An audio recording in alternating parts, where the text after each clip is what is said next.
The Sine Institute of Policy and Politics is American University's incubator for policy innovation.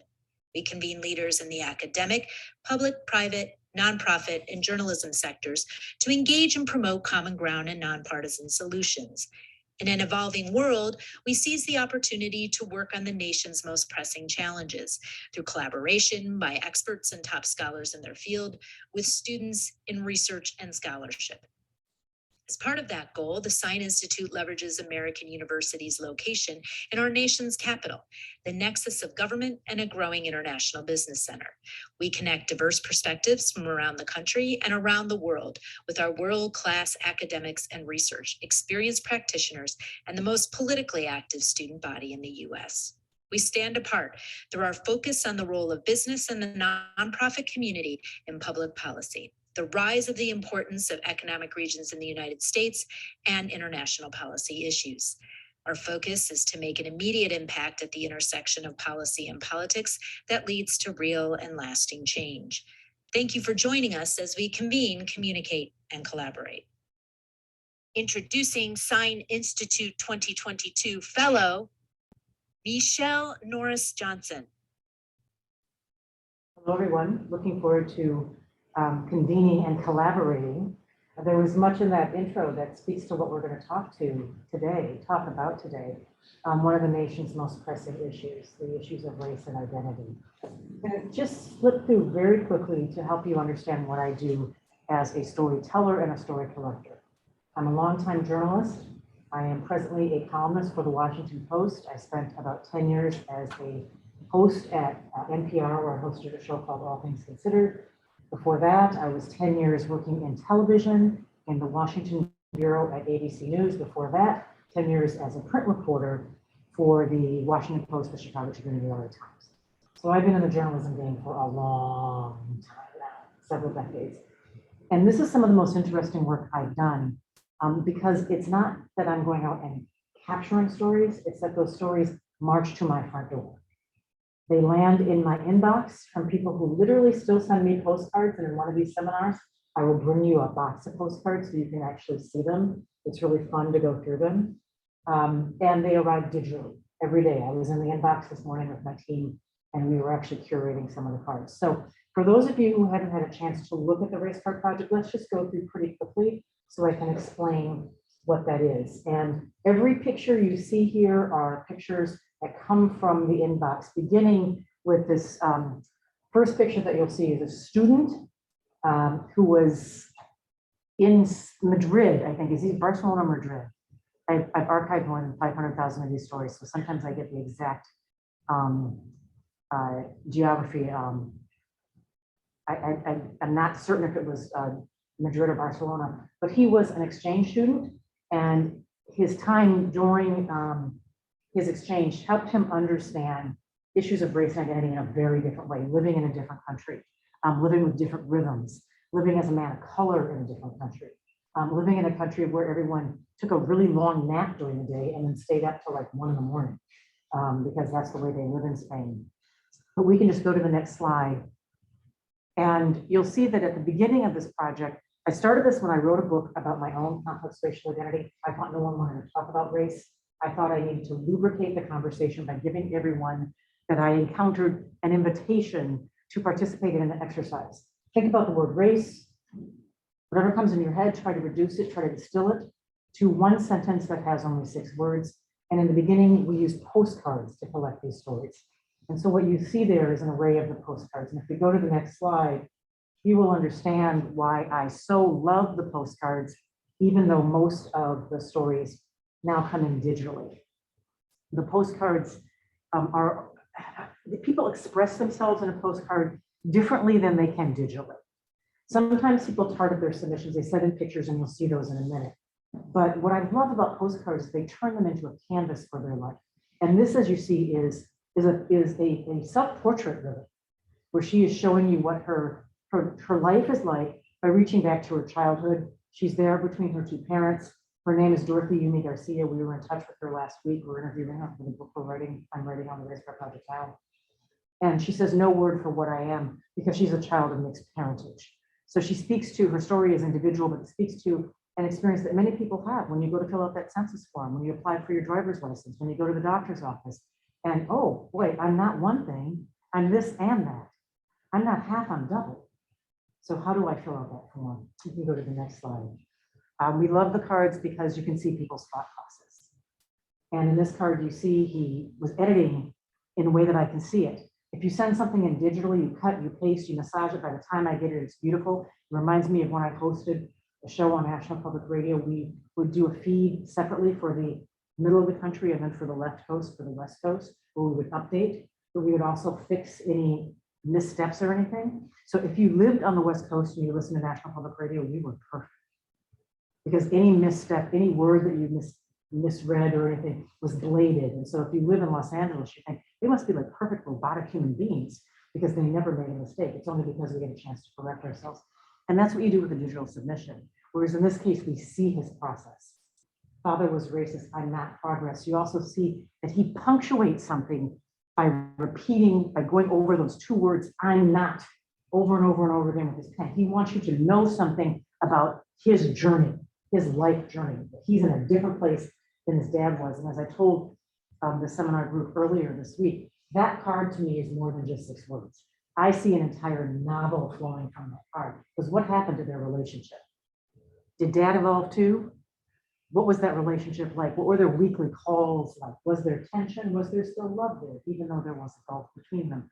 You heard the word common ground in the intro, and I'll talk about this a little bit later in the last seminar, but I no longer use the word common ground. And it's not because I'm not optimistic, it's because I'm realistic. I think that we can dream of occupying common ground, but in a moment when we are so divided as a country, that the ideal of building tensile strength through building cultural bridges where you can reach someone without occupying common ground seems like a more realistic endeavor to me.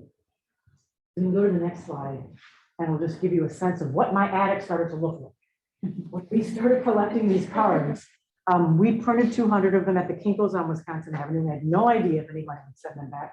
30% of the first yield came back to us. Then we printed cards and I was like the Pied Piper. I was on a 35-city book tour. I was leaving them everywhere I went, at the hotel, at the Starbucks, in the airport. The cards started coming in through social media and through email, and that's when we created the website and decided to go digital. But I still get postcards because we still distribute them. I can leave a stack here at the Public Policy Center if you want me to, the Sine Institute. But we still get the cards. And so that helps you also understand the challenge of archiving these cards. So digitally, we archive them, but we also have to figure out what to do with these because we have to store them in a way that they don't degrade, that they don't get wet, that moisture doesn't get to them. So I had to go and find special boxes for them and to figure out where they will live over time. We'll go to the next slide then. So just a quick snapshot, just so you understand before we get into the work for today. We have archived more than, go back to that previous slide, please, more than 500,000 stories in counting. They come from all 50 states and more than 100 countries. So there's 96 countries, we actually need to update that. We have received a Peabody Award, a Distinguished Dialogue Award, several other awards for the work that we were doing, and we're now going into our 12th year, 11 years plus. So there's a value in doing this work over time because you see trends. You get to talk to people over time. We have Race Card Project babies. We have people who wrote to us when they had children, and now those kids have marched off to kindergarten or junior high, and the children now have their own views on race and identity. We have people who we've lost. There are people who, you know, we've particularly during the year of COVID. We've had people that we've seen change. We have people who were talking about America moving into a post-racial stance for the Obama years, who drifted to a completely different path politically. And they were not necessarily on the Capitol grounds on January 6th, but were saying basically right on to what happened. Total pendulum swing, right? And we see that happened in the country because there are many states, we remember that politically, states like Indiana, North Carolina, voted for Barack Obama, very different place in 2016. It'll be interesting to see. Very different place in 2020. It'll be interesting to see where they are in the midterms and where they land in the next presidential election in 2024. So one of the things I love about this work, there's many things I love about it. It gives me a window into society. Race is something that we don't talk about. Oh, we talk about it. Let's not, I did this, I actually created this because I thought, no one want to talk about this, and I was wrong. I created this project based on a mistaken presumption. I thought people didn't want to talk about race. Clearly they do. And clearly people do talk about race, but they talk about it differently publicly than they do privately. When you were around a kitchen table, when you were in the basement at your cousin's house, when you are in a dormitory room, when you're in the beauty shop, the barber shop, wherever you get your grooming done and you're in your comfort zone, when you're on the side of a soccer field, your conversations are probably different than they are when you are with strangers.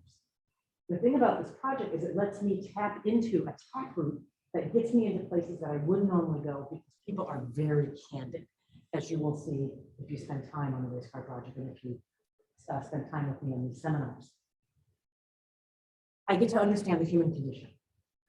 I get to see inside people's homes, in their hearts in some way. As a journalist, that's really hard to do.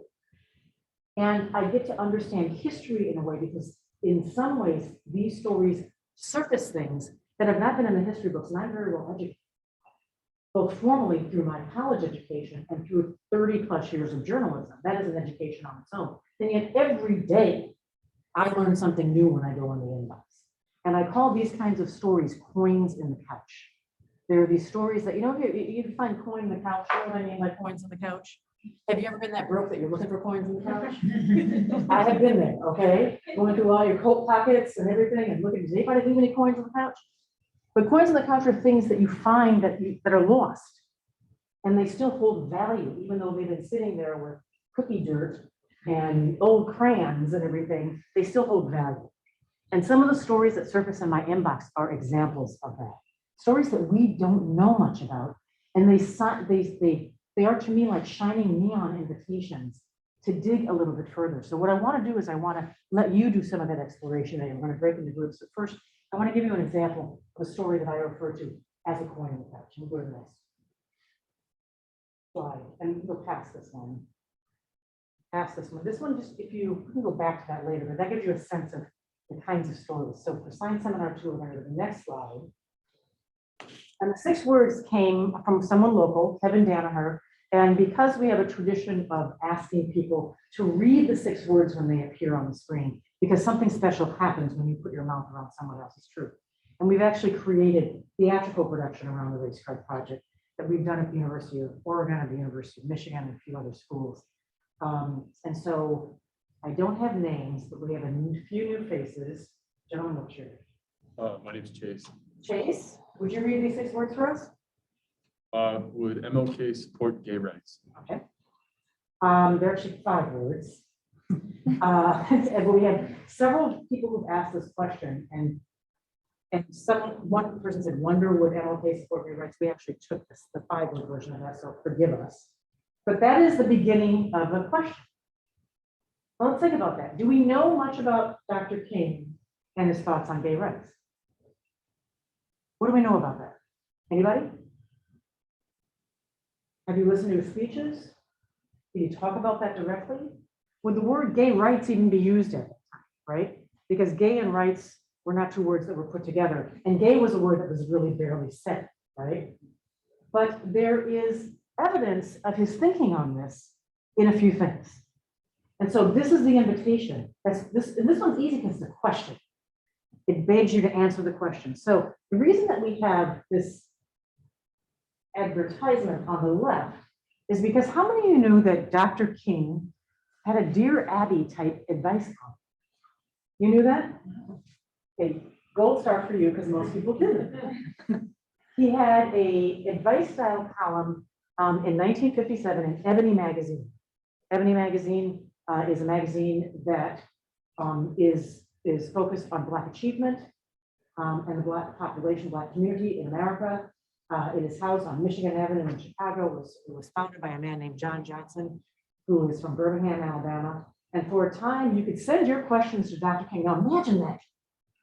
And I invite you to go and look at the actual advice column, because people write about interracial marriage. They write about segregation, of course. They write about what to serve for dinner if you don't have enough money. If we go to the next slide, they also write about what it was like to be a teenager. And this is just these examples, a teenager who wondered about the impulses that he has and whether it's natural or not. And Dr. King answered that young person in the most delicate way. And it was really beautiful what he said. And I think I probably have time to pull that up. Let's see if I can do that right quick, so you can get a sense of that. Because it really was a lovely. We can come back to that actually at the end, because I want to actually have time for you to break into groups, and we'll come back to that. But what I want to do now is look at 3 other coins that we find in the pouch. And let's go to the next slide, please. I didn't get your name. Oh, my name's Grace. Grace, would you mind reading this one for us? Is an Arab white? It depends. Okay, that's from Chuck Abdullah. He lives in Massachusetts. And this is an interesting question. What do you think the answer to that is?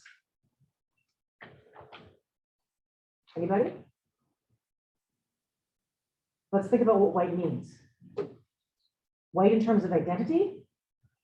White in terms of what your driver's license says you are? White in terms of what you say to the census taker when they come to your house? What do you think the answer to that is? The first thing that popped in my mind was census when you asked that. I mean, that's where my mind went. So, And you would be correct. So he writes about what it's like when the government officially classifies people who hail from Iran, Egypt, Syria, Lebanon, Jordan, and other countries in what is known as the MENA region, meaning Middle East, North Africa region, as white. And this classification is sometimes at odds with how people see themselves. So you check the box that says white, check. But when you go out in the world, is the world treating you as if you're white?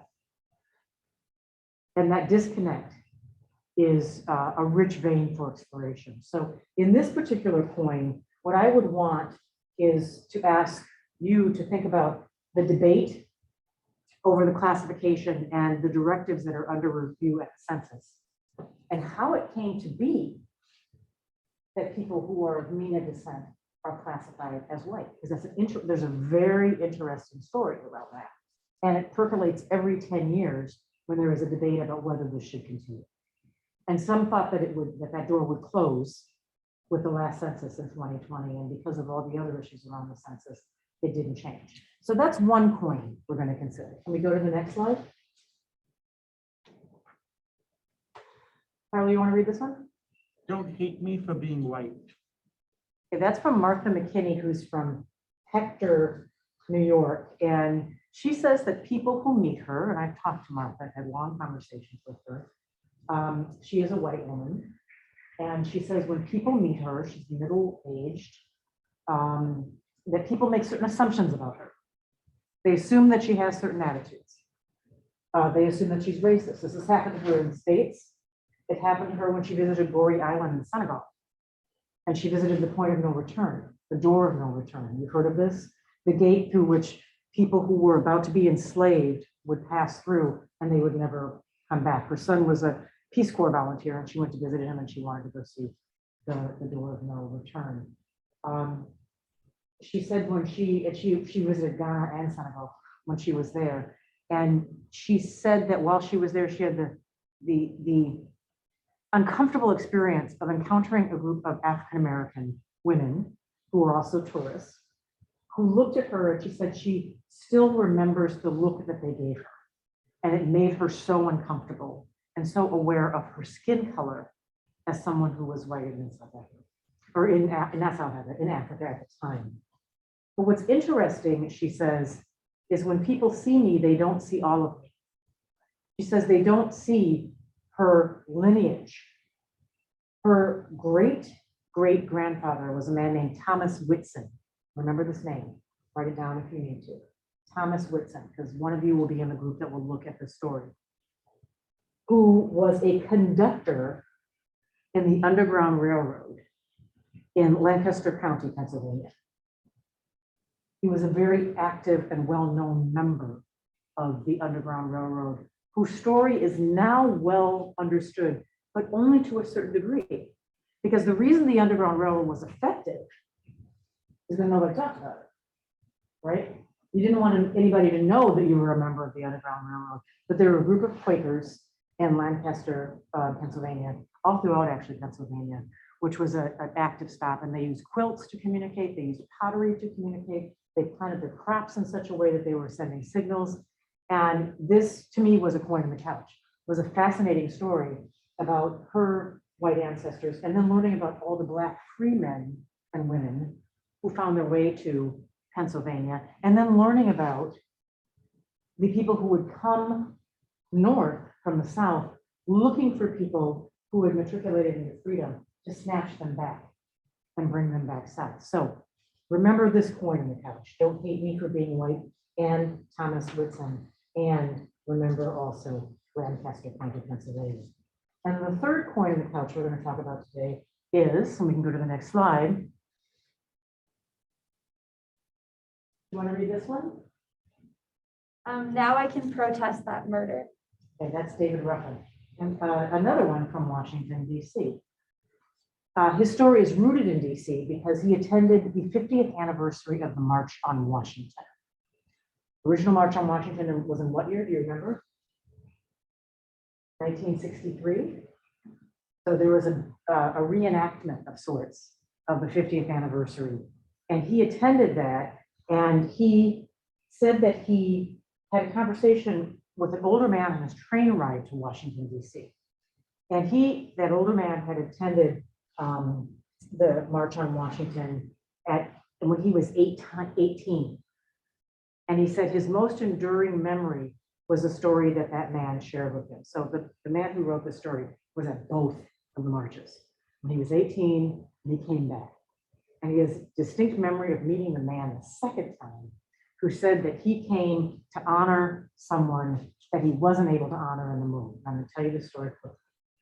He said that when he was in the South after World War II, the Jim Crow South, as a Black man who had just returned from his service, he witnessed a murder of another Black soldier on a public bus. A Black soldier got on a bus, wearing a uniform, and sat in an area that was toward the front of the bus.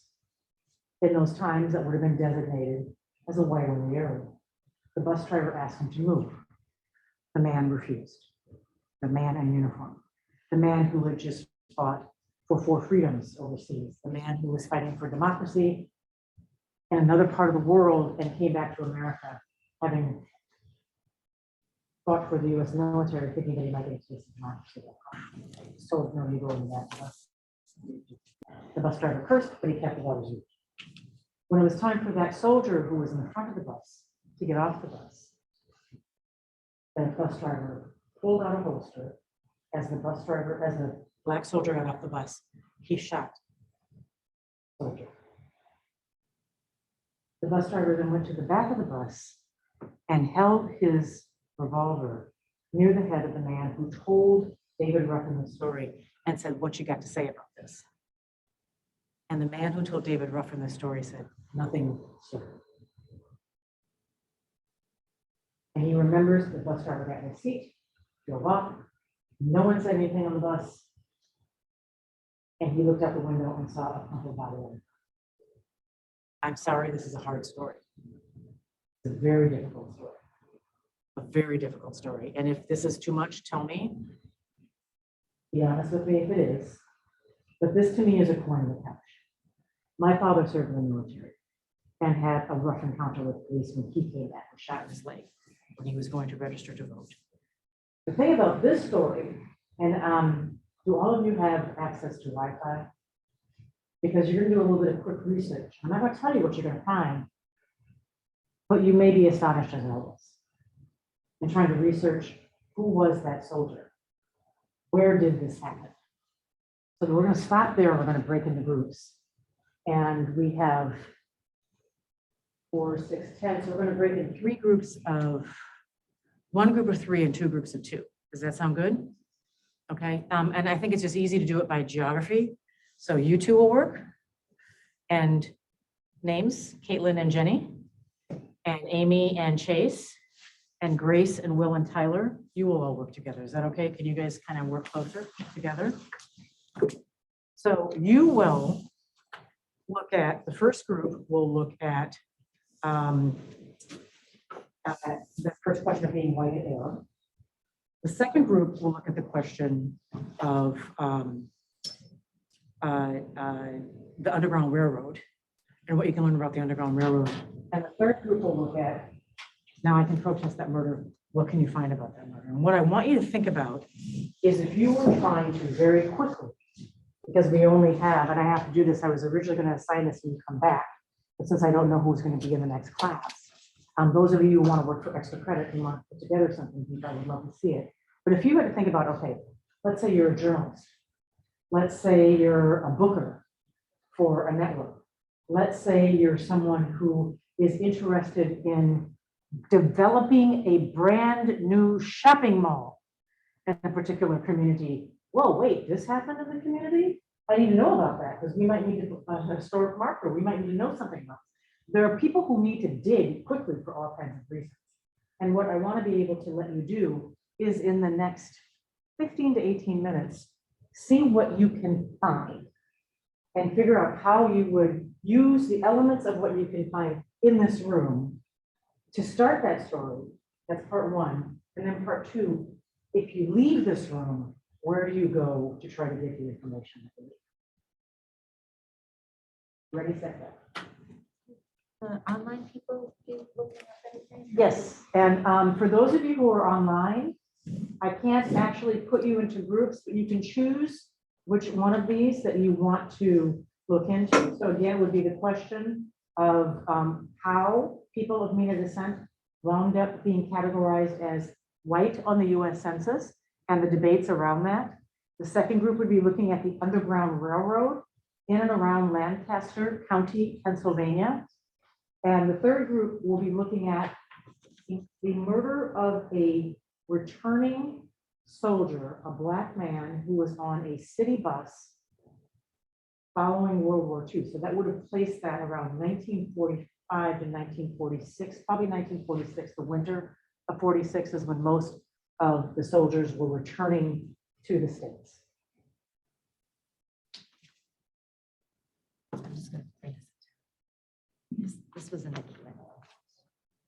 I'll make sure you do that.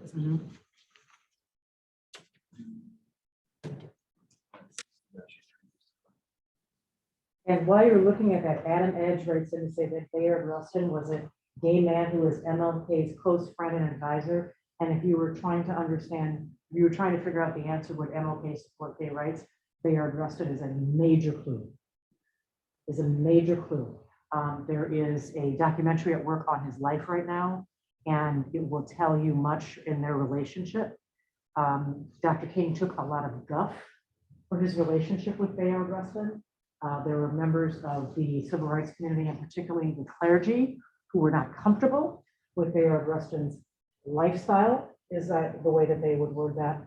And Martin Luther King said, he's my guy. He gets the work done. He's God's child. End of story.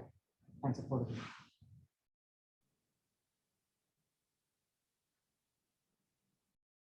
This is anything, but I found a Time magazine article how a 1946 brutality against Black people that could change the fight for civil rights. Yeah, he didn't want them to know anything. I supported, yeah. Not only that, anything. But I've not seen anything that has questioned some veterans information about on the bus and then taken as slaves. Slaves that That's what I see too. Yeah, good question. So the less he knows, the better. And then Oh, yeah. Yeah, I'm skimming the article. I'm not seeing anything about Like the way that they let fingerprints and based on proximity to It says that how the they driver changed the contacted definition of police. and whiteness. Yeah. Wow, that's so much. That part's kind of like how. I walk around each. that. Yeah. I don't. That could be trust a it. point. Yeah. This was Because people way in like of Pennsylvania, classifying have a lot of people. because I'm from an hour and a half outside Chicago, and like a field street, it's this place called the Spice Settlement. Okay, I see. Shrine in the underground, and they kept it pretty quiet, and they like taught us about Yeah, how but this was 1944, didn't you say? I think you mentioned that people used to plant crops in a way that indicated that they remember the Underground Railroad. Up by me, that's pretty common. They would- they would show us how they would plant crops. Yeah. And like they created like You can't- almost you- steel you cords can't, like- so that in the event they were caught, they could escape out through the corner. I never knew that. That's unbelievable. So there was you had like overly cautious farmers and stuff like that, but Racism a lot that's of like, it is, well, especially because it's Yeah. or it's like to know that someone lies on it, because like nobody asked the question why, like, Yeah. you know, why. well, he was a Quaker, like that was That was he probably established what it. belief system, right? Yeah. I don't know. I'm now thinking, Yeah, now that you know we were murdered. Yeah. September 15th renaturalization hearings during this. The question about the gun and the revolver. Yeah. He's pretty irreverent about what he believed. Compromise, which again, it's What would already, it be like to live in that house though, if you were his kids, like, yeah. you know what I mean? Like, they must have talked about it amongst themselves or something, you know what I mean? It's, I mean, it's already shocking enough that he's like a white man and you seem Oh, as and white, that and maybe whole- other people are like, this isn't how I'm treated, so it's not accurate, because it's not. he does not even afford to like protect her in public office. So for him to be this staunchly like abolitionist, more or less like Yeah, publicly and avowed with the gun it's railroad like people. Is there anything else about him? Isaac was blinded on April 23rd, 1946. So. I found him fast, I like, there's a lot of other Winstons that are not him. Oh, it's Thomas Whitson, And he Whitson. was WHI. February 12th, 20. That's really why I had the English, As you do this, think about widening the aperture for the story that you're looking at. And who are the people who are at the edge of the frame or maybe just outside the frame in the story? So who is driving the debate or making the decision? Who are the people who sometimes aren't seen? Who was on the bus? Who may have reported on this? and how I'm he not seeing died. anything in the article about other bus passengers. The obituary. And I'm skipping it. Orson Welles, at the time a prominent radio announcer, publicized the incident, raising awareness. And for those who are listening online, if you want to put any observations of your work in the chat, we'll make sure that we include you in the conversation. Oh, sorry. In August 1946. Right, what was it based on religion or just how it Yeah. Headlined the because that's benefit concert at Harlem. Yeah. just what it looks like in proximity to whiteness. Germany, the event drew a crowd of 20,000. Like people Raised created $10,000 for Woodard and his family, about 132,865 in February 2021. And the day he died. Well, it's interesting. What year because was it? Isaac Woodard didn't die. He died in 1890, so he probably wasn't murdered. I think they were only blinded. Oh no, he died in 1864, so Oh, interesting. died in the 11th month of 1864. So he didn't live to see the end of the Civil War. Yeah. He lived long after the Emancipation Proclamation issued, but he didn't live long enough to see it. It doesn't say like how he passed. It's just- So it actually happened. Yeah, I was, they had on, and he was blinded. Not because of what happened to the bus.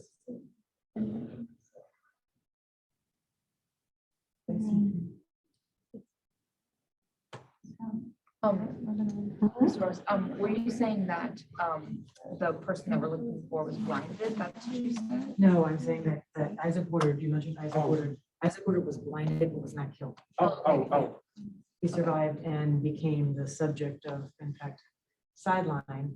Isaac Woodard, the blinding of Isaac Woodard was the case that led him to actually institute order. And it was that case in particular. As he was pulled off the bus, and it doesn't say anything about, while leaving Fort. How he died? Yeah, well, in North Carolina, he was pulled off a bus. Beaten quite badly. And it Well, if he was in appeared around the years, he felt what we call black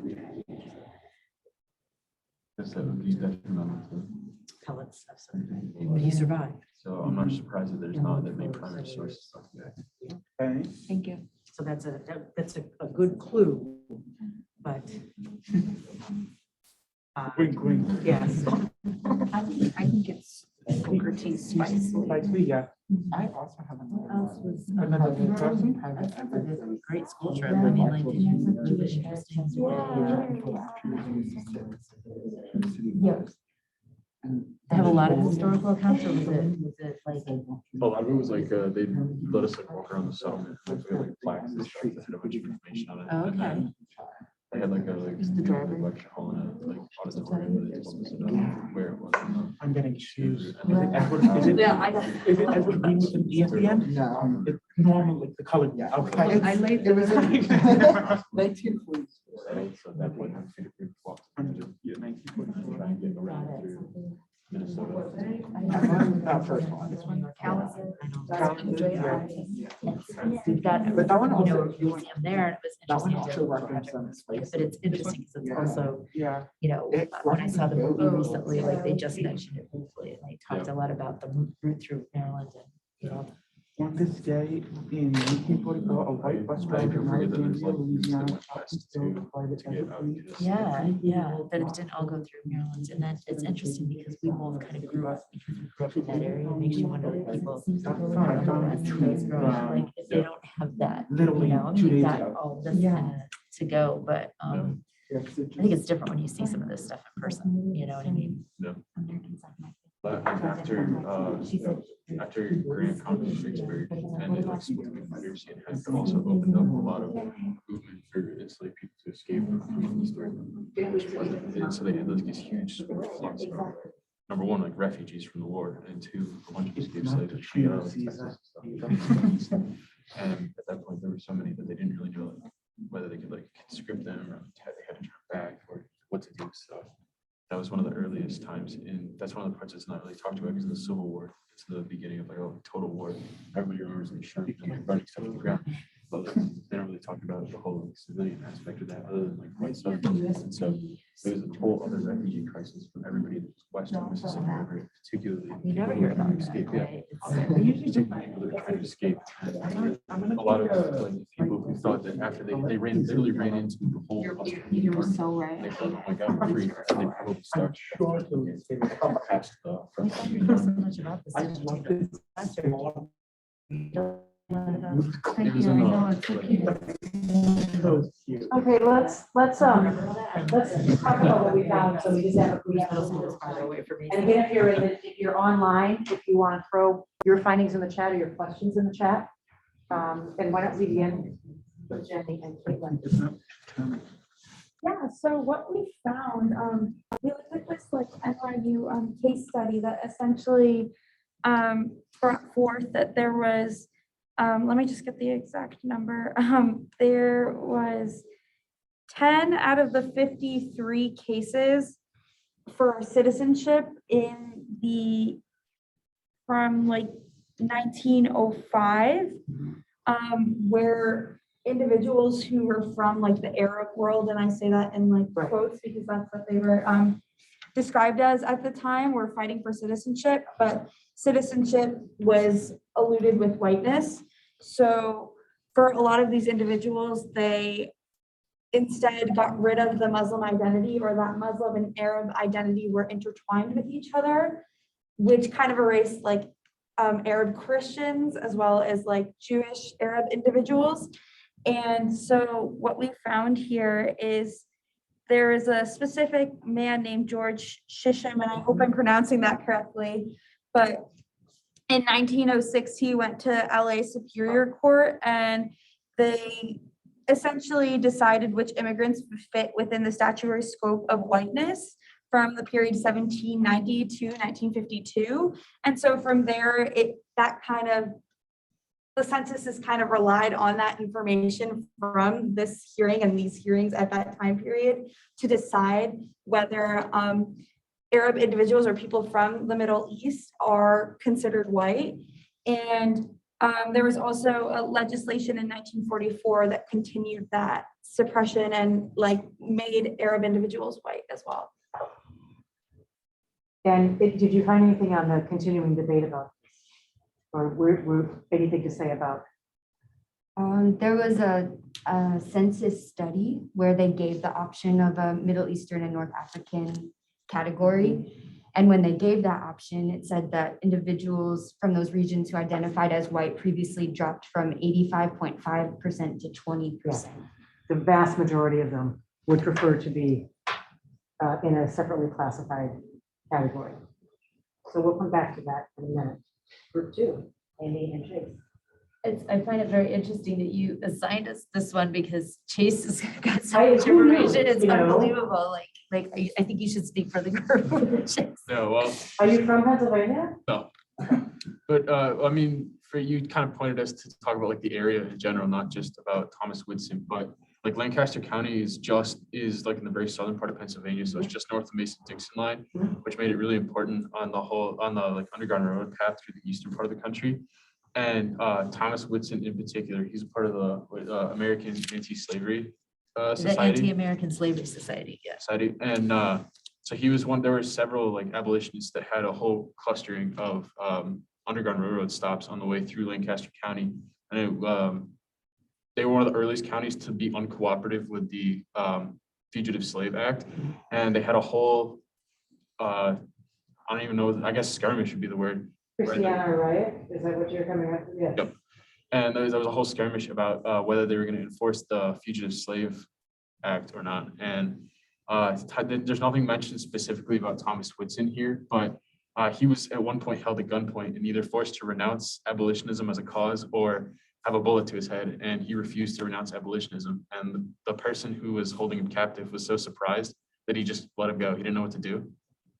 And so he, because of his significance on the Underground Railroad and his like standing within the Quaker community, he was also, a lot of the Quakers were anti-slavery and staunch abolitionists. And that seems like he was much in line with the Quaker tradition at the time. So I knew nothing before Martha sent her story in. I knew nothing about I knew about the Underground Railroad, to be sure, but I didn't know anything about the Christiana riot, where someone named William, I think it was William Gorsuch and his son from Maryland traveled to Pennsylvania to try to capture people who were enslaved and bring them back below the Mason-Dixon line. The Whitson family refused to buy cotton and other finery that was coming from mills that were associated with slave plantations. They walked the walk. They were very righteous in the way they lived. And a few years ago, on close to the September 11th anniversary, the descendants of the people who were members of the Underground Railroad and descendants of people who had actually traveled and sparked the Christiana riots actually came together in that area. And they had, and again, not in the papers, I never would have known about it if Martha hadn't wrote that story. Thomas Whitson's, one of his children actually fought in the Civil War. And if you know anything about the Quaker religion, was read out. And that basically is like being excommunicated because they are pacifists, they don't believe in taking up arms. He decided the cause was righteous and he fought in the war, survived, which is something that so many people did not. Returned and was read back in as a Quaker. And they determined that he was a just warrior. And so he was allowed to come back in. Again, this is again what I love about this is it is a constant education. I would have known, none of this. I have traveled to Lancaster County. We did the race card project at a university in that area. I wish I had known this, before I had actually spent so much time there because I would have incorporated that in my work and I needed to go back and do some more research. Can I just add one thing? Because like one thing that Jason I found interesting too is like he died in 1864. So like not seeing the end of like it was interesting, you know, the timing on that. And the other thing we talked about, because I'm originally from Auburn, New York, which is the final resting place of Harriet Tubman and also a very important area for the Underground and we Railroad. talked about we're people who through school had access to these sites and to like real time. And it's interesting, like what impact could that have for people in different areas of the countries who didn't have access to that, you know? So we I mean, talked about. I find it amazing that we don't, you know, we are in, and, you know, I know I'm tiptoeing in an area that people are uncomfortable with. So if you're uncomfortable with that, with this, you know, I don't know that I apologize for it, but I hope you can get more comfortable with it, because I think I am of the belief that we do need to talk about these things. We're in a country that is at a loggerheads over how to understand our history, how to teach our history, how to talk about our history. And for those who are uncomfortable talking about the horrors of slavery, and they were, you know, one way maybe in for you is to also talk about the other side of this.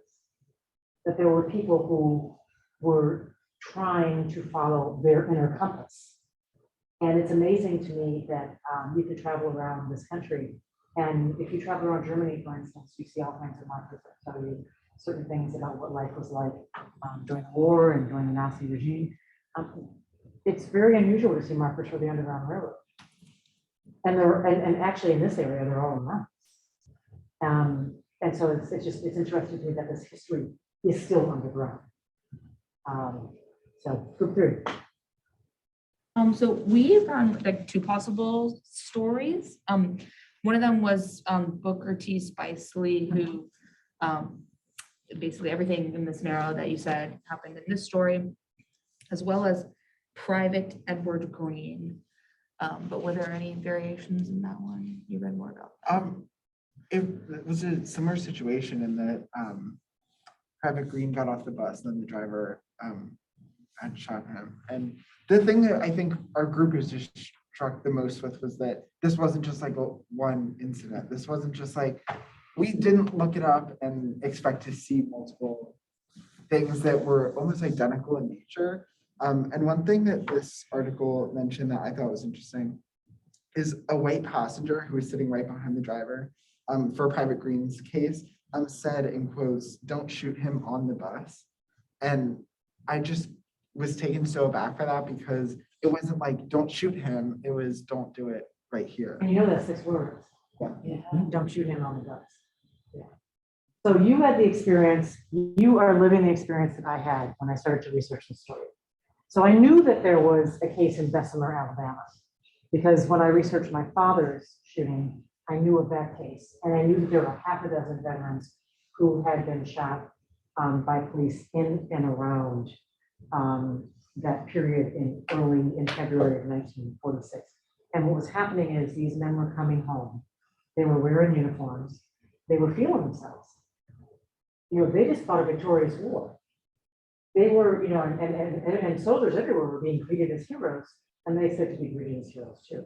They fought for democracy overseas. They thought they would come back to perhaps have changed America, the double V campaign, victory in Europe, victory back home. And America was not ready for that. And America was not ready to see these soldiers in uniform. And in some cases, it was hard for them to even take off their uniforms because there was a clothing shortage. Because suddenly all these men were coming back from war, and literally the manufacturers that were used to producing clothing were producing clothing for the war effort. There were literally not enough clothes for men when they returned. People were not buried in their finest suits because they needed to recirculate those clothes in the population. So even if these soldiers wanted to take off, and if they took off their clothes, they did not want to put that on coveralls. You know, no, I'm in a different place now. So there was this collision of expectations. And one of the places that it played out, apparently, were on city buses. So you had the experience that I had when I started researching this. I knew about the case in Bessemer, but I found a half a dozen cases all across the country, in Louisiana, in Texas, in almost very similar to what this man described. So I went into this thinking, this is a fantastical tale, because could it possibly be true? Because I had a hard time tracking down David Ruffin, helping us trying to track down the fellow that he met on the bus. And then we realized not only is it probably true, but is alarmingly common in that period, after the war. So one of the questions I have for you now as a group is, when you take information like this and you want to distill it, I'm a storyteller, so I want to figure out how I get this, I tell these stories. I'm going to write a book, I'm going to do a podcast, I'm going to call Netflix. I just figure I want people to know these stories because we're contributing to history. So when you're researching a story like this, what tickled your imagination? If you're thinking, where do I want to tell this story? Who needs to hear this story? How do you present this story? What kinds of things were you thinking about?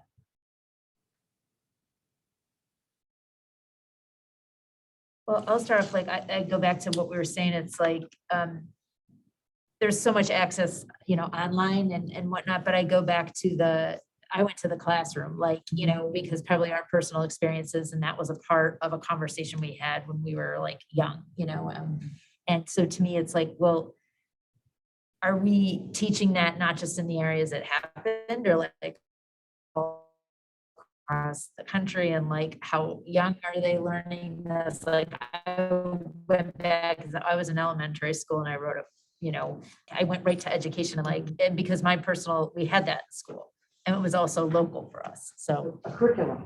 Yeah. Jake? And like, relatively speaking, like, even this is the Civil War, it wasn't that long ago. And, we were struggling to find like primary sources. Like, there's the mom and pop, like, county historical society, and they have they have a little bit of information, but, there's not a huge paper trail. And it's weird to think that, like, I'm far enough removed from this where I'm like studying it in a classroom setting. And what is the lack of primary sources that I see as like a minor inconvenience for trying to study it was very much so like an act of self-preservation for them, because a huge paper trail, if he's got his head in the newspaper all the time, he's probably not going to live very long as someone trying to preserve the Underground Railroad and help escape slaves to freedom. And so it's weird that even it's less than 200 years ago, and I'm far enough removed where I think of it as minor inconvenience, and for him this was probably self-preservation and keeping his family alive and the people he helped alive. And this is a story that traditional platforms for telling a story are sometimes inadequate, because they create a language of their own. So you would want to go through planters records, literally like an almanac, that would tell you, how the corn maze. Did you tell the rest of the class that? I don't think they all heard that. Yeah, so we, when I was a kid in middle school, they like took us to this settlement. It's called the Neighbor Settlement, and they had this like experience where they told us about like the Underground Railroad and like the western, well, at that time, the western part of the country, and people escaping. And they showed us like how one of the ways that there was a farmer that used to plant his field as like a sort of a like pseudo corn maze almost, so that in the event that any runaways that he was harboring would have a chance to escape through a maze, that like captors unfamiliar, like pursuers unfamiliar with the maze wouldn't be able to find the people escaping from his farm. And that was what one person did to try and give somebody a chance of freedom. But Yeah, that's righteous intention, to be able to create something like that. And also the pottery that they used.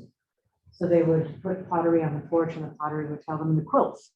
So they would hang quilts on clotheslines, and the quilts would say something about whether you should keep going, about where you should go on the property. And so there are a number of quilt patterns that are specific to Quakers and others who were part of the Underground Railroad.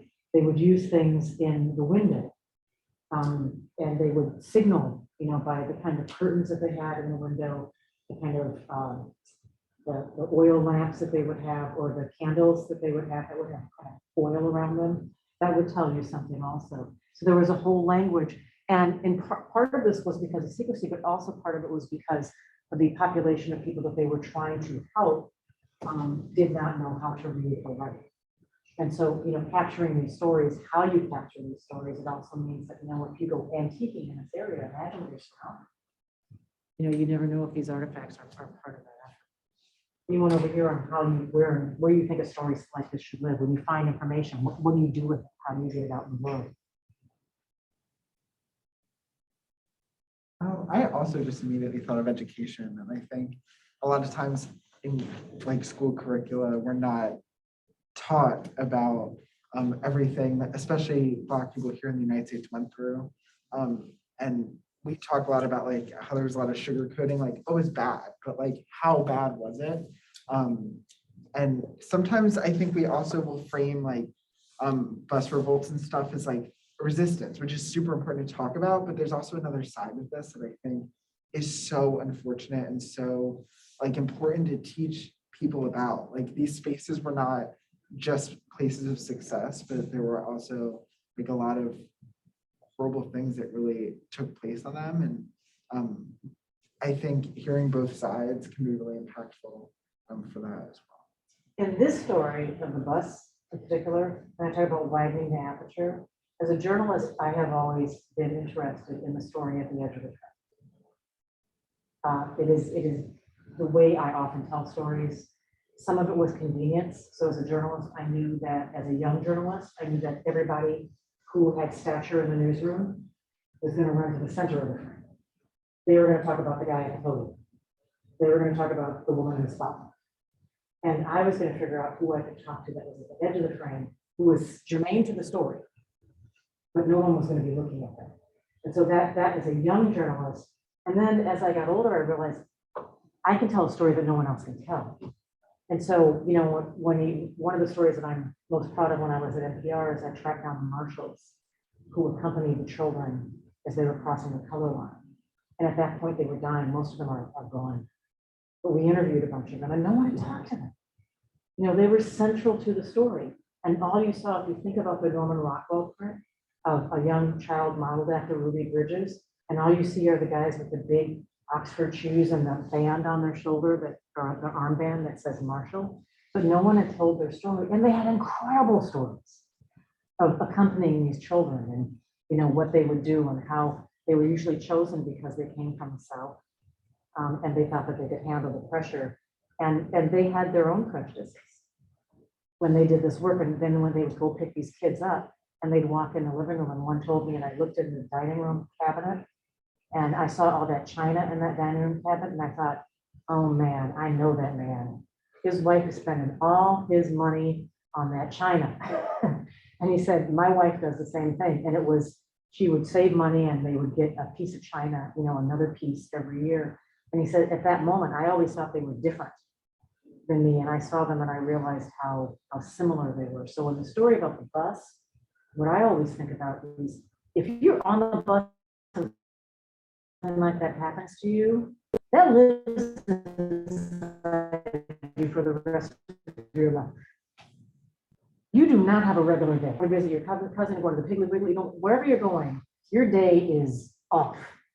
And you will remember what happened. You remember the sight, the sound, and I would love to know more about that. You know, how these incidents live in people. And so through this work, and in sharing this work with you, I hope I encourage you, whether you're coming across stories in a crazy archive like mine, or in general, to think about exercising radical curiosity.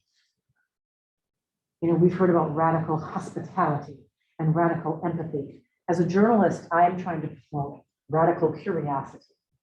And I think that it would go a long way toward, as I said, I don't use the phrase common ground, but even if you don't occupy common ground, if you have a radical curiosity about someone else's life, you're more likely to try to understand something of their world, even if you don't agree.